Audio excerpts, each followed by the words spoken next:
On to Cliffhanger. It's kind of one of those underrated Stallone movies that people, you've either seen it or you haven't. I think probably most people have. When this news came up, I watched Cliffhanger again, and I was supposed to do a review, and I've completely forgot, so I will get around to that. It's one of those films that's a classic 80s movie. None of it makes any sense. There's plot holes the size of Stallone's biceps in it, but it's a solid piece of entertainment. I thoroughly enjoyed the whole thing from beginning to end. A reboot is going to be starring Stallone, so it's going to be a soft reboot. Is it needed? No, well, no, it's never needed. But a lot of people forget that after Die Hard came out, right? Then it was just Die Hard movie after Die Hard movie, right? Yeah. Die Hard 2 was Die Hard in an airport. And Speed was Die Hard in a bus. It was also Die Hard in an elevator and Die Hard on a subway. And there was Under Siege, which was Die Hard on a battleship. And then there was this, which was Die Hard on a mountain.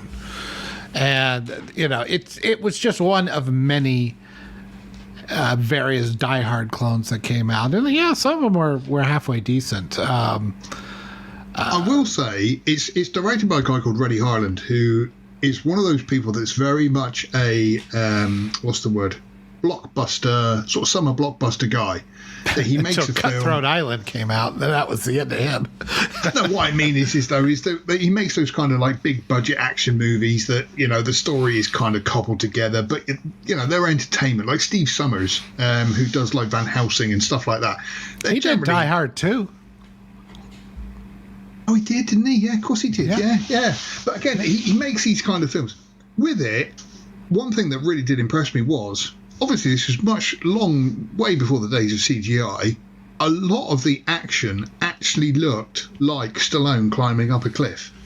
And the way it was photographed, I was very impressed in looking at it and thinking, goodness me, how did they do that? Because that really looks real. And so that was very impressive. And I did think on a reboot, it's going to be a shame because it's all going to just be CG and it's not going to feel like anybody's ever in danger.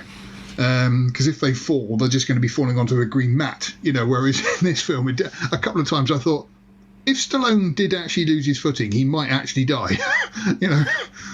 Sorry, we lost Stallone on that one. Yeah, lost his footing. Bring in his replacement. So, it's kind of one of those films, just to get that in there, so like he's just saying Die Hard is a Christmas movie. It is a Christmas movie. It's the greatest Christmas movie of all time. Christmas Vacation was Die Hard in the suburbs. I forgot about that. But yeah, again, doing a reboot of a film that just doesn't need it.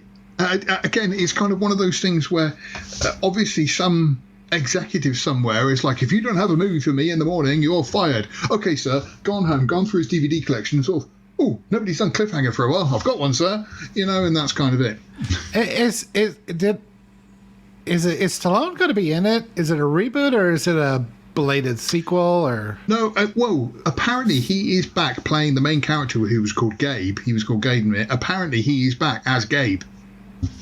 So whether he's handing the baton to somebody else or whatever it might be. So I don't think it's a reboot. I think the technical term now is a soft reboot, like they did with Scream, because with Scream they kind of passed it on from Sydney now to this new whoever character it is. So yeah, it's a soft reboot. It's probably just him, just big long beard. He's still looking for the effing money up there. Well, no, you see, that was one of the things that made me laugh, isn't it? In the film itself, there's obviously 3 cases full of money, and these bad guys. Look at John Lithgow plays a great bad guy in it. But there's twice where Stallone literally sort of goes, "Oh, there it is." finds his money.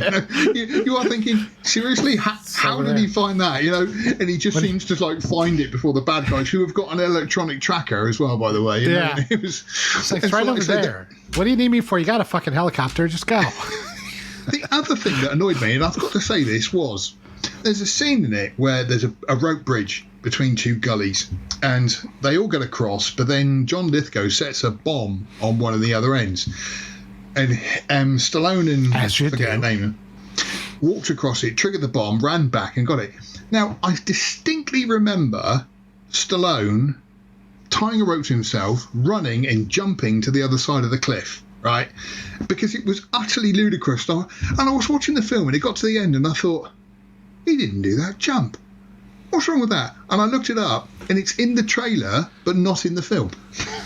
Oh, really? One of those. Really annoyed me. Yeah. I was sat there thinking, he hasn't done that jump thing yet. Where's that then? Like I say, on the trailer on the IMDb, it shows him doing it, and it's like, yeah, that's a bit naughty because that didn't take place then. Don't watch the Rogue One trailer though. You're gonna be really disappointed. Oh, yeah. half of that trailer went in the movie. Yeah. So yeah, there's that. Thank you for watching this excerpt from Outpost Frequencies. Tune in live every Sunday at noon Central Time or 6 o'clock UK time. And also, remember to come to lastmovieoutpost.com for all your latest in movie news, streaming news, and everything cool about film. We are the cool news now. Thank you for watching, and we'll see you on the next stream.